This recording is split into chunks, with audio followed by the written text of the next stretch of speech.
So I've got parking tickets. I know, it's a bummer.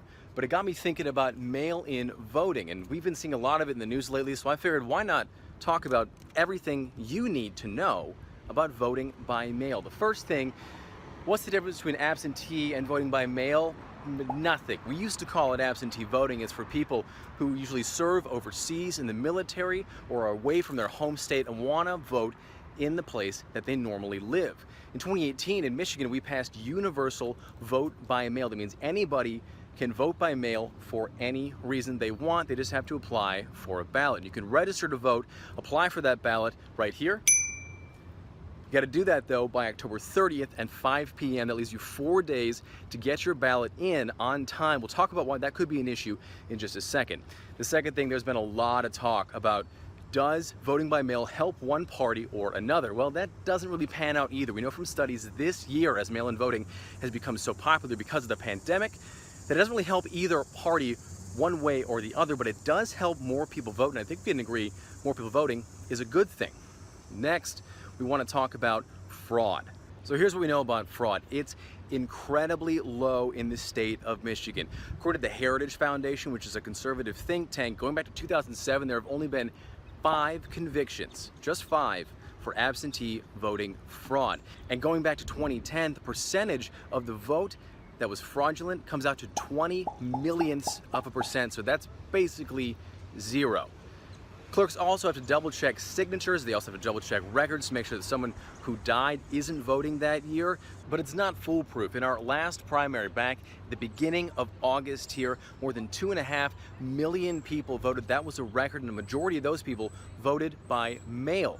But about 10,000 of those votes got rejected.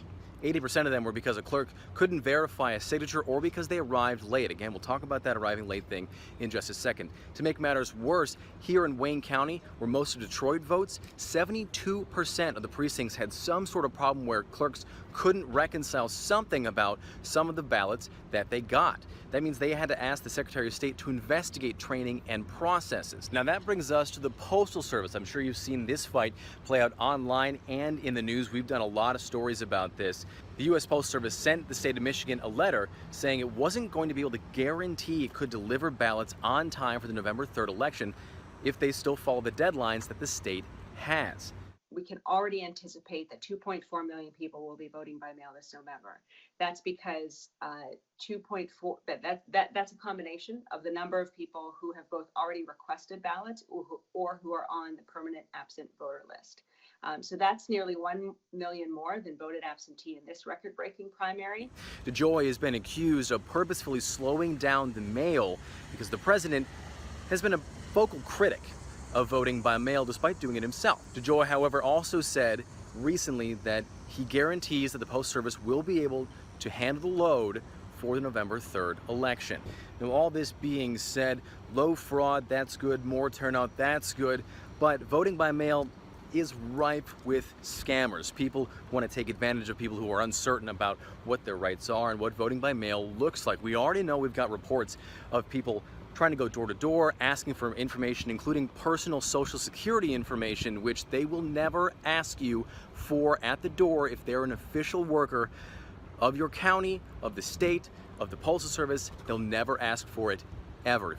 We've also gotten reports and heard robocalls going out to mostly black voters in the Detroit area trying to scare them from voting by mail. That sounds like this. But did you know that if you vote by mail, your personal information will be part of a public database that will be used by police departments to track down old warrants and be used by credit card companies to collect outstanding debt?